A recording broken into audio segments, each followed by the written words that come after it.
श्रीराम जय राम जय जय राम।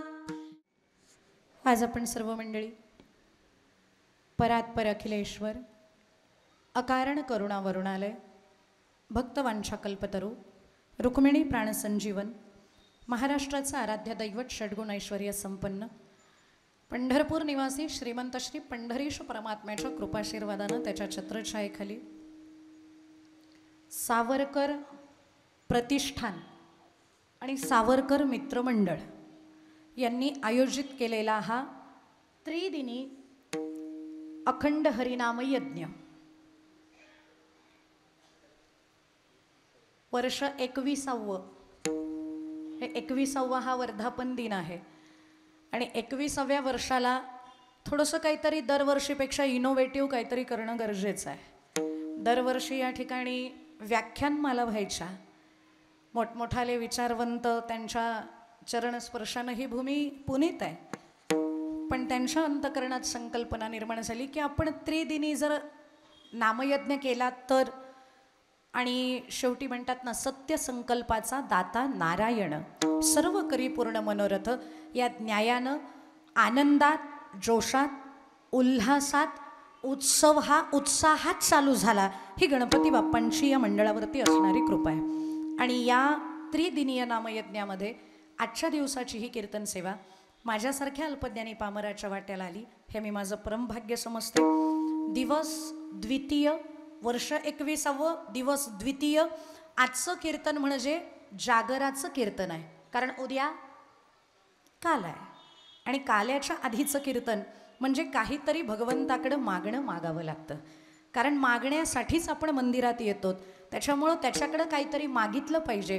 पण देवाकडं मागण्यायोग्य वस्तू कोणत्या हे साधकाला कळणं अपेक्षित आहे, म्हणून या अभंगातून तुकोबराया गणपती बाप्पांकडं मागतात, काय मागावं हे साधकाला समजावून सांगतात।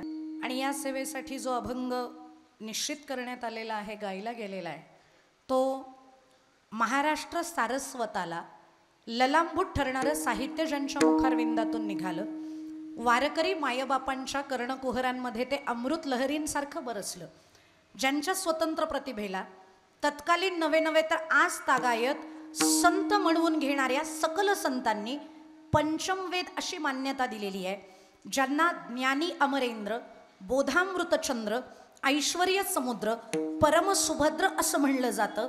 ते वैराग्य रागरसिक देहूचे सुप्रसिद्ध आणि श्रीमंत संत जगद्गुरु तुकोबराया, या तुकोबरायांचा 4 चरणाचा सर्व वारकऱ्यांच्या परिचयाचा पाठातला अभंग सेवेकरता निवडला आहे। संसार करणाऱ्या प्रत्येक जीवाला भगवंताकडनं काही ना काही अपेक्षा एक्सपेक्टेशन्स असतात। भगवंताकडे जायचंय म्हणजे त्याच्याकडे काहीतरी मागायचंय, जवळपास हे समीकरण आपलं ठरलेलं आहे। आणि काही लोक तर अशी असतात की अडचण आल्यावरतीच मंदिरात जायचंय, एरवी देवाचा आणि आमचा तसा काहीही संबंध नसतो। भगवंताकडे काहीतरी मागावं, त्यानं आम्हाला काहीतरी आम्हाला अपेक्षित आहे ते द्यावं, याच्यासाठी मंदिर नाही आहे। तर इथे मांगल्यता, दिव्यता, रमणीयता याची प्रचिती इथं येते। इथं आल्यानंतर चपलांच्या जागी संसारातली दुःख गळून पडतात, अंतकरणातल्या वासनांचं निरसन होतं आणि भगवंताचा विग्रह पाहिल्यानंतर मनाला एक स्थैर्य, एक शांती, सुखदता प्राप्त होते। याच्यासाठी मंदिरात आपण आलं पाहिजे। मंदिरामध्ये यायचंय कशाला? घरी पण आहेच ना, घरही मंदिरासारखंच आहे ना, पण तरी तिथं सुख लागत नाही का? कारण तिथं संसारातले विचार चालू असतात। मंदिरामध्ये प्रवेश केल्याबरोबर संसाराच्या नावे घालून या शून्य, वाढता हा पुण्य धर्म केला अशी अवस्था होते, म्हणून मंदिरात यावं। पण त्यातली त्यात ज्यांच्यावरती संसार प्रचंड हावी झालेला आहे, ज्यांच्या 24 तास अंतकरणाचा विचार हा फक्त संसाराबद्दल चालू आहे, ते मंदिरात आल्यानंतर सुद्धा देवाकडे मागतात। आणि मागणारे मात्र प्रचंड हुशार आहेत। दानपेटीच्या जवळ जाणार, जोपर्यंत शेजारी दुसरा माणूस आहे तोपर्यंत दानपेटीकडे हात जाणार नाही, पण त्या माणसानं एकदा का प्रदक्षिणा चालू केली की मग आपले दानपेटीत पैसे जातात, कारण दाखवण्यायोग्य आपली देणगी नसते। आपली देणगी म्हणजे 11 रुपये, 21 रुपये, 51 रुपये आणि फान दानशूर म्हणजे 101 रुपये, आणि त्याच्या मोबदल्यात आपण काय मागतो? देवा 101 रुपये टाकलेत, मुलाचं 3 वर्ष झालं जुळत नाही, तेवढं 101 रुपयामध्ये मॅट्रिमोनीवाल्या साईट सुद्धा हजार हजार रुपये घेतात तो लग्न जुळवायचे, आणि आपण देवाला 101 रुपयामध्ये मुलगी मागतोय. म्हणजे हा देवाबरोबर गैरव्यवहार नाही का? बरं, काही जण फक्त मुली मागतात, काही जण आमच्या मुलाला मुलगा होऊ दे, काही जण म्हणतात किमान 1 कोटभर रुपये तरी या वर्षामध्ये टर्नओव्हर झाला पाहिजे. कितीच्या मोबदल्यात? 101च्या मोबदल्यात किमान एखादा कोटी तरी मिळावेत. मग तो वेडा नाही का? तुम्हाला 1 कोटी द्यायच तोपर्यंत ए बाबा तुझे 100 तुझ्याकडेच ठेव, ते कोटभर रुपये माझ्याकडेच येऊ दे, असंही म्हणेल ना तो. त्याच्यामुळं त्याच्याकडं काय मागावं हे कळलं पाहिजे. आणि मागण्या अगोदर मी सांगतेय त्या मुद्द्यांचा थोडासा विचार करा. संसारामध्ये आत्तापर्यंत चांगला संसार ज्यांनी केलाय ना, आपला संसार त्यातली त्यात मध्यम प्रकारचा आहे. अत्यंत सुंदर चांगला संसार कोणाचाच नाही, कारण संसारामध्ये सर्वार्थानं सुखी कोणीच नाही. म्हणून तर रामदास स्वामी तुम्हाला प्रश्न विचारते झाले, बोला बोला. जगी सर्व सुखी असा कोण आहे, विचारे मना तूची शोधून पाहे. And you all not answerable to कीर्तनकार but answerable to yourself. या प्रश्नाचं उत्तर मला जरी द्यायचं नसेल ना, तरी तुम्हाला स्वतःला विचारावं लागणार आहे. विचारा स्वतःला, am I happy, am I satisfied, मी समाधानी आहे, मी सुखी आहे. 99 नाही 100% लोक म्हणतात दुःख बांधवडी आहे हा संसार, सुखाचा विचार नाही कोठे. संसार दुःख मुळ चहूकडे इंगळ, विश्रांती नाही कोठे रात्र दिवस तळमळ. काम क्रोध लोभ शुनी पाठी लागले ओढाळ, कवणा मी शरण जाऊ दृष्टी देईल निर्मळ. संसारा माझी असते सुख, तरी का त्याची ती सनकादिक. त्यांना हे माहिती आहे, संसार कितीही केला तरी संसार सुखाचा कुणाचाच झाला नाही. विश्रांती नाही कोठे रात्रंदिवस तळमळ, काम क्रोध लोभ शुनी पाठी लागले ओढाळ, कवणामी शरण जाऊ दृष्टी देईल निर्मळ. आयुष्यभर संसार करणारे सुद्धा थकल्यानंतर हेच प्रमाण म्हणतात, सर्व सुखाची आशा जन्म गेला, क्षण एक मुक्ती यत्न नाही केला. हिंडता दिशा शिण पापाला, माया वेष्टीला जीवा माझा. माझे स्वहित नेणती कोणी. पण हे मृत्युमुखी पडण्याच्या अगोदर काही काळ लक्षात येण्यापेक्षा थोडंसं लवकर लक्षात आलं तर. आयुष्यभर संसार केलाय आपण, पण संसारामध्ये सुख नाही. आणि संसारात सुख असतं तर संतांनी याचा त्यागच केला नसता. तुकोबराय तर नाटाच्या प्रकरणात वैतागून शेवटी म्हणतात, म्हणो निरुसलो संसार सर्प हा विखार पांढरा, म्हणून तू जशी अनंतरे दातारा, याची दावेदारा निमित्त. संसारापासून सुखाची प्राप्ती आतापर्यंत कोणाला झालेली नाही, सध्या होत नाही आणि भविष्यात होईल अशी अपेक्षा नाही. म्हणून असोनी संसारी जिव्हे वेगो करी, वेदशास्त्र उभारी बाह्य सदा. म्हणून रामदास स्वामी म्हणतात, संसार चालू करायच्या अगोदर त्या भगवंताचं नाम जपून मोकळे व्हा. प्रभाते मनी राम चिंतित जावा, पुढे वैखरी राम आधी वदावा. सदाचार हा थोर सांडून येतो, जनी तो चितो मानवी धन्य होतो. म्हणून सगळ्या कामांच्या आधी राम राम स्मरा. आधी म्हणजे कशाच्या आधी? लग्नाच्या आधी, मुलाबाळांच्या आधी, म्हातारपणाच्या आधी. नेमकं कशाच्या आधी भजन करायचं आहे? तर त्याचं उत्तर असं आहे, शतं विहाय भोक्तव्यं सहस्त्रं स्नानमाचरेत, लक्षं विहाय दातव्यं कोटिं त्यक्त्वा हरिं भजेत. 100 कामं सोडा, पण 100 कामांच्या आधी मम वेळेवर करा, जेवण वेळेवर करा. 1000 कामं सोडा, पण 1000 कामांच्या आधी स्नान वेळेवर करून घेत चला. 1,00,000 कामं सोडा, पण 1,00,000 कामांच्या आधी दान वेळेवर करत चला. आणि 1,00,00,000 कामं सोडा, पण 1,00,00,000 कामांच्या आधी माझ्या भगवंताचं नामस्मरण करत चला. म्हणून राम राम स्मरा 1,00,00,000 कामांच्या आधी. मग लाहो करा गाठ घाला मुळबंदी, सांडावा उगिया उपाधी आणि लक्ष लावून राहा गोविंदिगा. कलियुगात फक्त कलियुगातल्या लोकांसाठी ऑफर चालू आहे. जर तुम्ही कृतयुगात जन्माला आले असते तर मग तुम्हाला ध्यान करावं लागलं असतं, शमदमादी साधन करावं लागलं असतं. त्रेतायुगात आले असते तर मग तुम्हाला वेदांतामध्ये सांगितलेले यज्ञयाग करावे लागले असते. जर तुम्ही द्वापारात जर जन्माला आले असते तर तुम्हाला पूजन आगमोक्त करावं लागलं असतं. पण कलियुगात जन्माला आलेले आहात म्हणून तुमच्यासाठी ऑफर आहे. भागवत असं सांगतं, कृतौ यध्यायतो विष्णुः भेतायां रजतो मखैः द्वापारं परिचर्यायां कलौ तत्हरि कीर्तनात. कृतयुगी शमदमादी साधन, त्रेतायुगी वेदोक्त यज्ञ, द्वापारी आगमोक्त पूजन, तंत्रविधान विधियुक्त ही अवघीच साधने.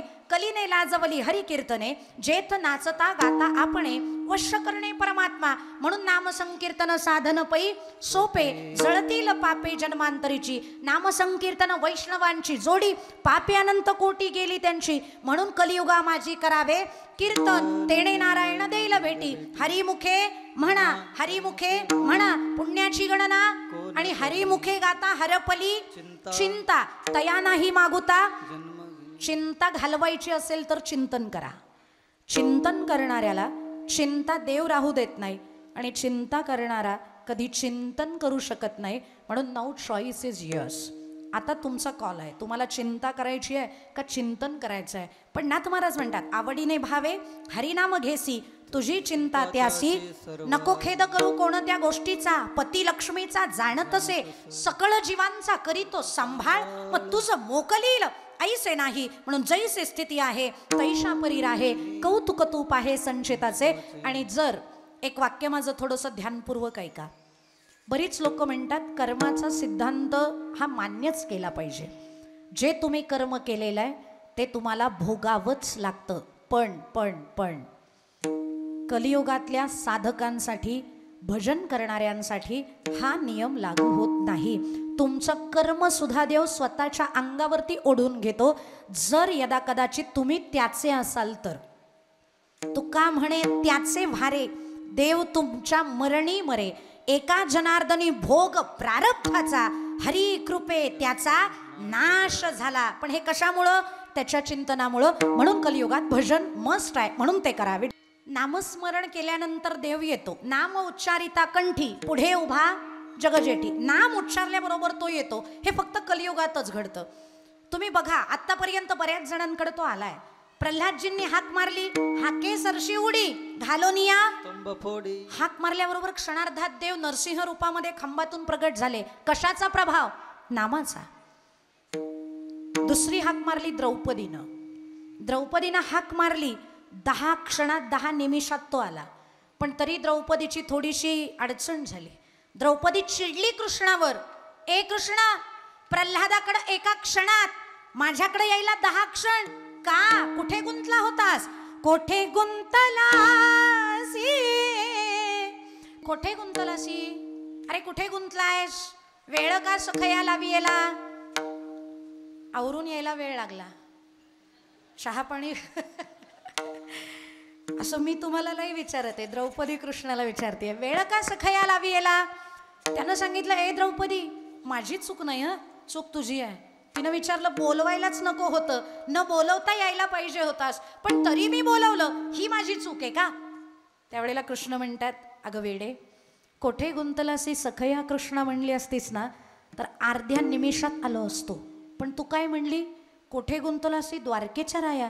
त्याच्यामुळं इथून परत द्वारकेला गेलो आणि द्वारकेवरनं राजा बनून परत इथं आलो. त्याच्यामुळं जायला यायला 10 क्षण लागले, म्हणून उशीर झाला. माझी चूक नाही. द्रौपदीसाठी 10 क्षणात. पण कायम जे कीर्तन ऐकणारे श्रोते आहेत त्यांच्या मनामध्ये खंत असेल. प्रल्हादजींकडे एका क्षणात आला, द्रौपदीकडे 10 क्षणात आला, पण शबरी माईकडं मात्र खूप उशीर केला होय त्यानं. कृतयुगात वाट बघायला चालू केलं होतं माझ्या शबरी माईनं. त्रेतायुग आलं तरी राम येईनात, आणि आयुष्यभर एकच प्रश्न प्रभू रामांना विचारला, आश्रमा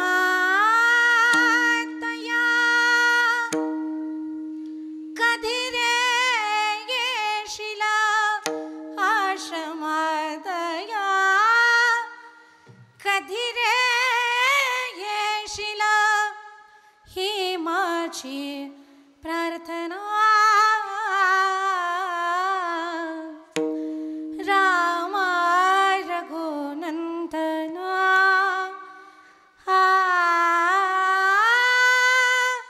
रामा रघुनंदना. आयुष्यभर एकच प्रश्न आहे, ए रामा, रामा रामा रटते रटते बीती रे उमारिया रघुकुल नंदन गवाओगे दिल के डगरिया राम राम रटते रटते बीती रे उमारिया प्रभू रामा आयुष्य गेलंय एकच करतीये राम राम राम. अरे एवढंच भजन करतीये आयुष्यभर पण अजूनही तो येईनास. एक मुलगी आली, मुलगी म्हणजे म्हातारीच, पण तिनं विचारलं माई माझी पणजी तुझ्या बरोबरची होती असं लोक म्हणतात. माझी पणजी कुठे माहीत नाही. पणजी गेली, आजी गेली, आई गेली, आता मी मरायला टेकले, तू मात्र जशास तशी. आणि भजन करणाऱ्यांचं हे सामर्थ्य असतं. भजन करणाऱ्यांच्या चेहऱ्यावर सुरकुत्या कधीच येत नाहीत. भजन करणाऱ्यांची केस पांढरं कधीच होत नाहीत. आम्हा पण बुवा लोकांची नाहीत होत केस पांढरी. का? आठवड्याला डाय करतो आम्ही. पण शबरीची मात्र खरंच केस पांढरी होईनात. चेहऱ्यावरचं तेज दिवसेंदिवस वाढायला लागलं. तुकोबा तर वर्णन करतात माझ्या शबरी माईचं. राम म्हणता रामची होईजे, राम म्हणता म्हणता रामरूप झाली माझी शबरी माई. पण तिनं विचारलं माई मरायचं कधी? ती म्हणली मरायचंय ना, पण त्याच्या येण्याची वाट बघते. अजूनही हिमालयातले काही काही साधू असे होते, रामलल्ला जोपर्यंत विराजमान होणार नाही ना तोपर्यंत मरणार नाही. आणि 500 वर्षाची प्रतीक्षा आपली पूर्ण झाली. आपण खरंच भाग्यवान आहोत की लोकांनी तंबूत बघितला, आम्ही श्रीमंतीतला रामलल्ला बघितला. काय करशील अगं तो रामलल्ला आल्यावर? काय करशील? ऐक, ते आल्यानंतर फक्त त्यांना बघायचे, जेवू घालायचे आणि मरायचे. त्यांच्या एवढ्या प्रेमाखातर देव आले बरं का. पण उशिरा का आले त्याचं होतो. तुकोबा म्हणतात देवा तू भेटल्यानंतर जो आनंद झाला तो आनंदच आहे, पण तू भेटण्यासाठी करावं लागणारं जे भजन करतोत ना त्या भजनात जास्त आनंद आहे. म्हणून तुका म्हणे येथे भजन प्रमाण. आणि शबरीचं भजन इतकं अधिकाराचं झालं होतं की तिथल्या वृक्ष वल्ली फुलं फळं ती सुद्धा राममय झाली होती. आणि रामांना ते संपवायचं नव्हतं म्हणून प्रभू राम शबरी माईकडे येताना उशिरा आले. आले मात्र कशामुळं? 5 कोटी दिले होते तिनं. बोरं उष्टी खायची, 5 कोटी देते पण माझ्या झोपडीवर या. काही नाही हो, फक्त प्रेमानं भजन केलं. त्या नामाचा प्रभाव इतका की प्रभुराम झोपडीत आले. एकमेकांचं सगळं झालं. आता हे सगळ्यांना माहिती आहे, बोरं खाल्ली, गप्पा झाल्या, सगळं उरकलं. पण रामांनी जाता जाता शेवटचा प्रश्न विचारला, माई पुढं काय? आता पुढं काय करणार? मी तर भेटलो, पुढं काय? त्यावेळेला माईनं सांगितलं, लल्ला अब तो मैं जाऊंगी. अरे पण जाणार म्हणजे पुन्हा जन्माला येणार की आता मोक्ष पाहिजे तुला? नाही नाही नाही नाही रामा, मला मोक्ष नकोय, मला पुन्हा जन्माला यायचंय. रामलल्ला म्हणतात किती ग वेडी तू, 1.5 युग जगली तरी अजून जगायचंच आहे का? पुन्हा जन्माला यायचंच आहे का? तू का म्हणे गर्भवासी सुखे घालावे आम्हासी. का काय करायचंय? आणि पुढचा जन्म पुन्हा शबरी बनून यायचंय का? नाही लल्ला, आता शबरी बनून नाही यायचं. मग आता पुढचा जन्म कुठं आणि कसा असावा ते सांगते, ऐक. नगरी हो अयोध्यासी रघुकुल सा घराना हो, शरण हो राघव के जहाँ मेरा ठिकाना हो, शरण हो राघव के जहाँ मेरा ठिकाना हो. पुढचा जन्म अयोध्येत मिळावा. ज्याने अयोध्या बघितली ना ते खरंच भाग्यवान. हे भाग्यच आहे, भाग्यच आहे आपलं की आपण रामलल्लांना बघणार आहोत. आणि जाऊन या. एक सांगू, संसारामध्ये आयुष्य जाणारच आहे, आयुष्यभर हेच करायचं आहे, बदलणार नाही आपलं. मुलं वाढवायचीच आहे, त्यांचं शिक्षण करायचंच आहे, त्यांना रांकेला लावायचंच आहे. पण हे सगळं करत असताना आपल्या हिताचा विचार प्रत्येकानं केला पाहिजे. म्हणून आपुली आपण करा सोडवणं. आणि एकदा तरी अयोध्यात जाण्यासाठी संसार बंधन तोडावेगी. त्याला बघा तो सुंदर आहे, त्याला बघितलं तरी समाधान आहे. माझे ज्ञानोबराय म्हणतात त्या देवाला बघितलं ना की संसारातली दुःख जातात.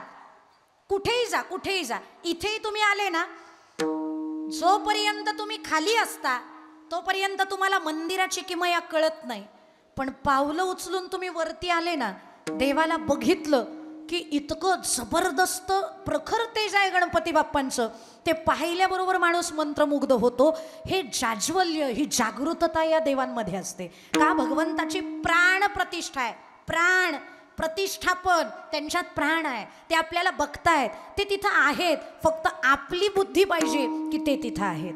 त्याच्यामुळे एकदा अयोध्येला जाऊन या, पंढरीला जाऊन या. एका माणसानं मला वेड्यातच काढलं. तो म्हणला, ताई, सर्वम खलविदम ब्रह्म. तुम्ही वेदांत पाठ करणारी माणसं आहात. देव नाही अशी जागा कुठं आहे सांगा ना. देव सर्वत्र आहे. विठ्ठल जळी स्थळी भरला, रिता ठाव नाही उरला. अजम्या दृष्टीने पाहिला विठ्ठलची विठ्ठल. राम नाही अशी जागा कोणती? विठ्ठल नाही अशी जागा कोणती? सर्वत्रच देव आहे ना. मग सगळीकडेच नमस्कार केला तर काय फरक पडणार आहे? पंढरपूरलाच जायची काय गरज आहे? मंदिरातच जायची काय गरज आहे? त्यावेळेला मी त्याला सांगितलं, दादा, लाकडात अग्नी असतो हे मान्य आहे ना सगळ्यांना. सगळ्याच लाकडात अग्नी आहे. पण ज्या वेळेला त्याचं घर्षण होतं आणि तो प्रज्वलित होतो ना, त्यावेळेला तो विशिष्ट रूपानं जाणवतो. लाकडात अग्नी असतोच, पण जोपर्यंत घासत नाही तोपर्यंत त्याचं प्राकट्य होत नाही. आणि प्रगट झाल्यानंतरचं त्याचं तेज काहीतरी वेगळंच असतं. बाकीच्या ठिकाणी अग्नी हा सामान्य स्वरूपात आहे, पण अग्नीमध्ये असणारं तेज हे विशेष स्वरूपाचं आहे. त्याच्यामुळं सर्वत्र देव आहे तो सामान्य स्वरूपात आहे, आणि मंदिरांमध्ये आहे तो विशिष्ट स्वरूपात आहे. म्हणून मंदिरात जायचंय. आणि भजन करणारा मंदिरात गेला, त्यानं देव बघितला की त्याचं समाधान होतं. असं मी नाही म्हणत, ज्ञानोबांचं प्रमाण आहे. देवाचं रूप पाहिलं की सुख होतं. साधं प्रमाण आहे. जे पारमार्थिक नाही त्यांच्याही पाठांतरणातलं आहे.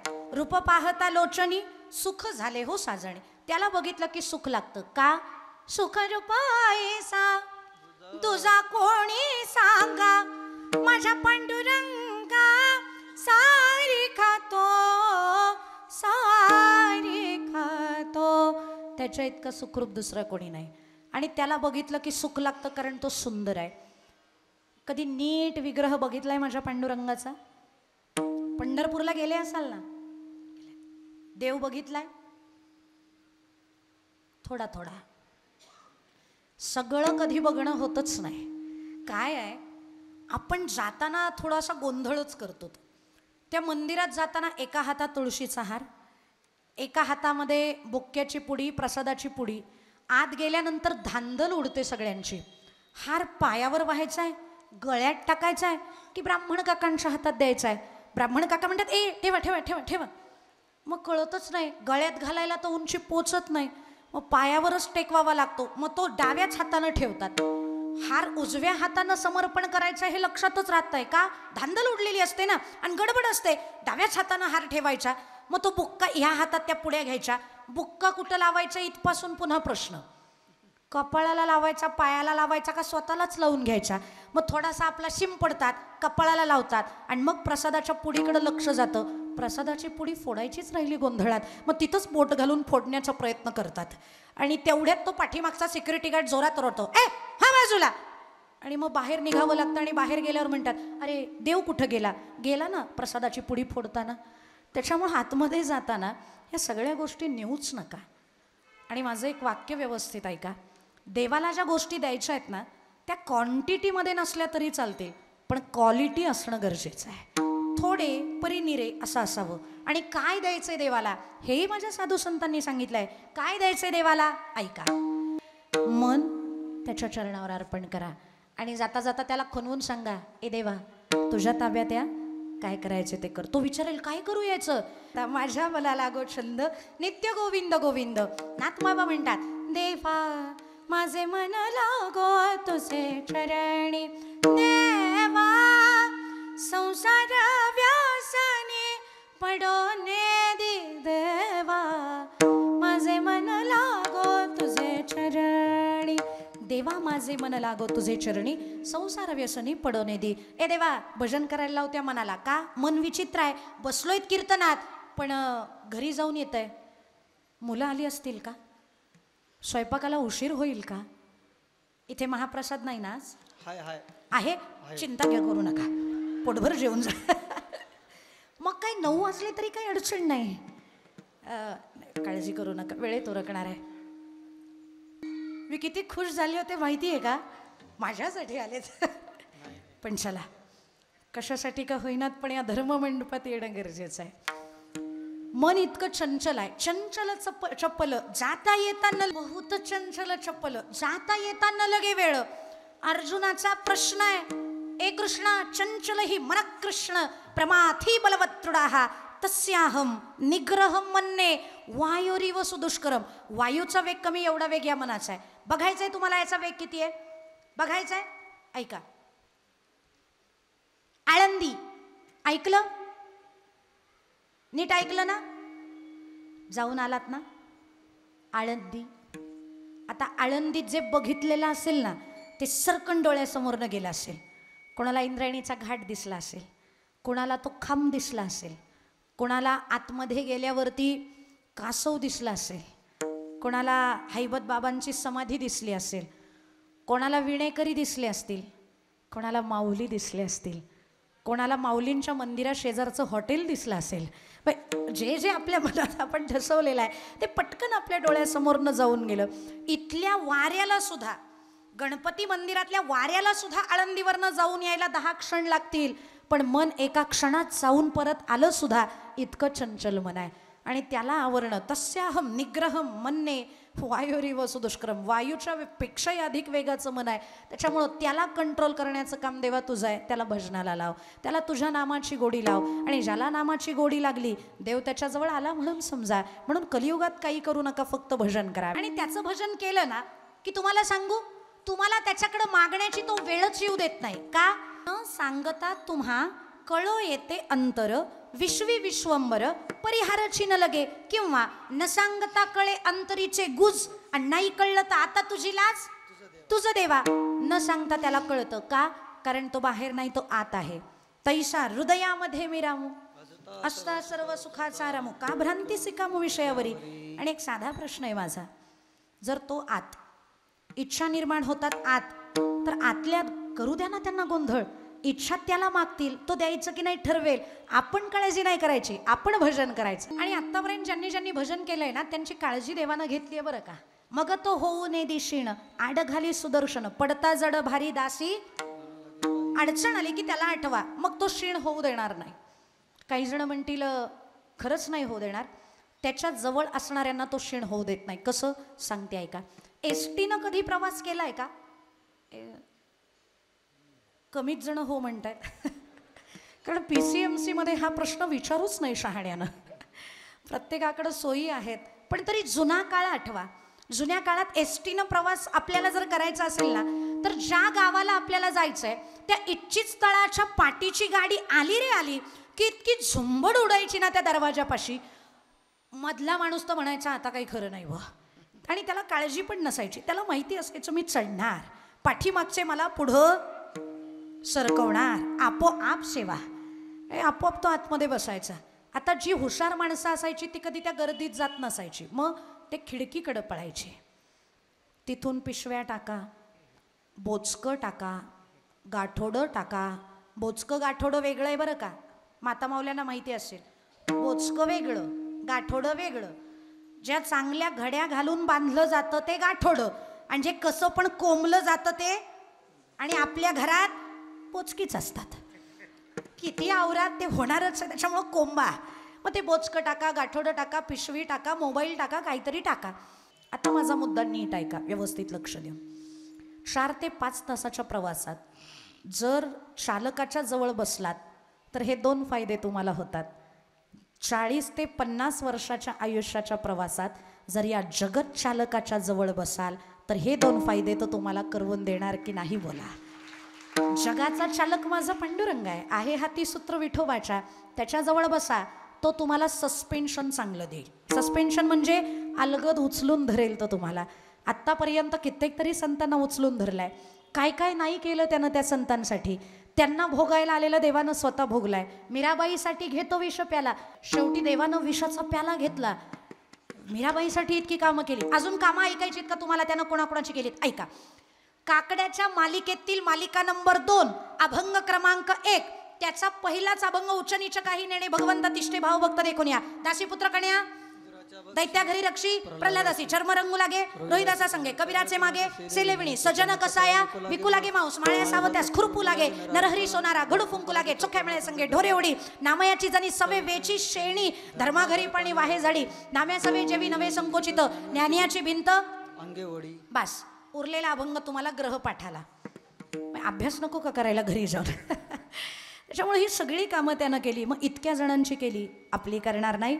श्री एकनाथा सदनी माधवजी सर्व कामे ही करीतो स्वकरे चंदन घासी गंगेचे पाणी कावडी भरितो. ही सगळी कामं त्यानं केलेली आहेत, आपली पण करेल. पण भजन करा, त्याच्याजवळ जा, तो तुम्हाला क्षीण होऊ देणार नाही. हा पहिला फायदा.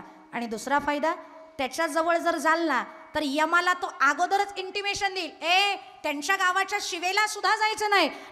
देवाकडं ज्या वेळेला तुम्हाला जायचंय त्यावेळेला फक्त भजन करा, त्याच्याकडे जा. मग मागण्याची वेळच तो येऊ देणार नाही, तुमची सगळी कामं तो करेल. हा फायदा होतो त्याच्याजवळ बसण्याचा. मग जर मागायचंच नाही तर मग कीर्तन पुढं करण्याचा काही विषयच राहिला नाही. कारण साधकाची दशा उदास असावी, उपाधी नसावी अंतर्बाह्य. साधकानं साधना करावी. साध्य काय आहे, फल काय आहे, मा फलेषु कदाचन, या न्यायानं भक्ती करा. तुकोबा म्हणता देवा आम्ही भक्ती करणार पण तुला काही मागणार नाही. काही मागणे आम्हा अनुचित, वडिलांची रीत जाणत असो.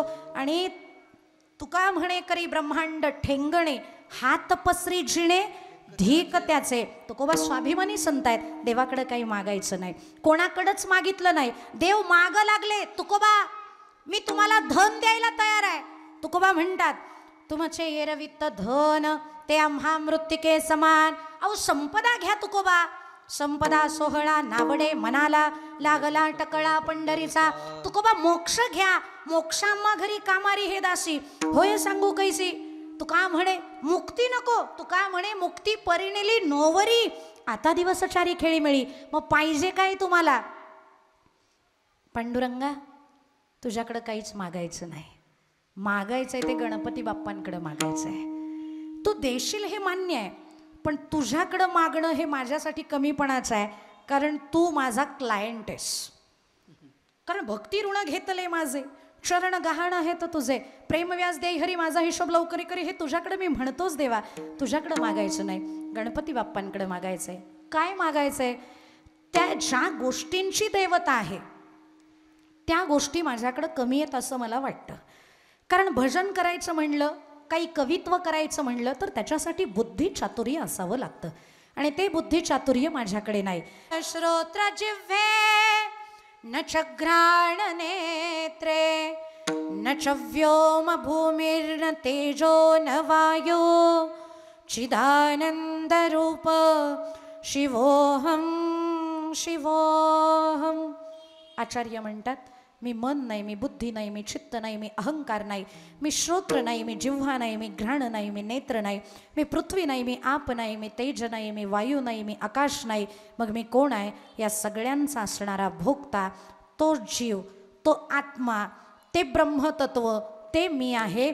शिवोहम शिवोहम.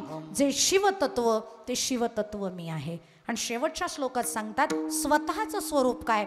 अहम निर्विकल्पो निराकार रूपो विभूत्वच सर्वत्र सर्वेंद्रियाणां न चा संगतं नैव मुक्तिर्न मेय चिदानंद रूप शिवोहम शिवोहम. मी कोण आहे? मी निर्विकल्प आहे, मी निराकार आहे, मी सर्वत्र व्याप्त आहे. आणि हेच गीतेत भगवंतही सांगतात देहे नित्यमवध्योयम देहे सर्वस्य भारत तस्मात् सर्वाणि भूतानि न त्वं शोचितुमर्हसि. जे सर्वत्र सर्व ही देही जया करिता ही घातु नाही. ते विश्वात्मक तू पाही, चैतन्य एक, आणि तो एक म्हणजे आपण आहोत. आणि त्या आत्म्यालाच एक असं म्हणलेलं आहे. आणि त्याच आत्म्याला गणपती म्हणा, त्याच आत्म्याला शंकर म्हणा, त्याच आत्म्याला पांडुरंग म्हणा, आणि त्याच आत्म्याला नमन करा. म्हणून नमिला गणपती माऊली सारजा. माऊलींनी ज्या आत्मरूप गणपतीला नमन केलेलं आहे त्या गणपतीला मी नमन करतो. आणि मग त्याच्यानंतर ज्या संतांनी हा गणपती दाखवला, आता गुरुराजा दंडवत. कशासाठी दंडवत? आता दंडवतही सांगितलं असता, पण काहीतरी ठेवलं पाहिजे. जर चुकून पुढच्या वेळेला बोलवलं तर सांगता आलं पाहिजे. त्याच्यामुळे दंडवत पुढच्या वेळेला सांगेल. दुसरा नमन संतांना आहे, कारण संत जर नसते तर कदाचित भगवंत आपल्याला कळला नसता, म्हणून दुसरं नमन संतांना. बरं, काय अपेक्षित आहे, एक्सपेक्टेशन्स काय आहेत गणपतीकडनं? गुरुराया चरणी ठेविले मस्तक, आपुल्या स्तुतीला द्यावी मती. बुद्धी द्या, कारण जेवढ्या काही या जगामध्ये कला आहेत त्या कलांचा ईश, त्या सर्व कलांची एक एक गणदेवता आहे आणि त्या गणांचाही देव म्हणजे गणपती. गण ईश गणेश. ज्या कला आपल्याला अपेक्षित आहेत त्या कलांचे एक एक गणदेव आहेत आणि त्या गणदेवांचा जो आराध्य उपास्य इष्ट तो गणेश आहे. आणि म्हणून तर रामदास स्वामींनी मनाच्या श्लोकात पहिल्यांदाच त्याचं वर्णन केलेलं आहे. गणाधीश जो ईश सर्वा गुणांचा, मुळारंभ आरंभ तो निर्गुणांचा. नमो शारदा मूळ चत्वारी वाचा, गमो पंथ आनंद या राघवाचा. गणाधीश जो ईश सर्वा गुणांचा. मला एकच गुण पाहिजे, आपल्या स्तुतीला द्यावी मती. तुमचं गुण गायचे आहेत, गुण गाईन आवडी हेची माझी सर्व जोडी. आणि काय करणार तुम्ही गुणगान म्हणजे भजन. कोणतं भजन? विठोबा रखुमाई, विठोबा रखुमाई, विठोबा रखुमाई, जय जय विठोबा रखुमाई, विठोबा रखुमाई, विठोबा रखुमाई, विठोबा रखुमाई, विठोबा रखुम. चला हार घालणारे चला. विठोबा रखुमाई, रखुमाई, विठोबा रखुमाई, विठोबा रखुमाई, विठोबा रखुमाई, विठोबा रखुमाई, विठोबा रखुमाई, विठोबा रखुमाई, विठोबा रखुमाई. जय जय जय जय जय जय जय जय जय विठोबा रखुमाई, विठोबा रखुमाई, विठोबा रखुमाई, विठोबा रखुमाई, जय जय विठोबा रखुमाई, विठोबा रखुमाई, विठोबा रखुमाई, विठोबा रखुमाई, विठोबा रखुमाई, विठोबा रखुमाई, विठोबा रखुमाई. कुंडली गवळदारी विठ्ठल श्री ज्ञानदेव तुकाराम. पंढरनाथ भगवान की जय. माऊली ज्ञानेश्वर महाराज की. जगद्गुरु तुकाराम महाराज की जय.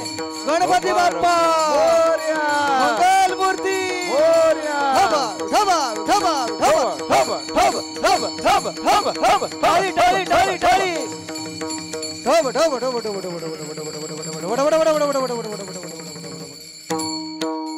उडी.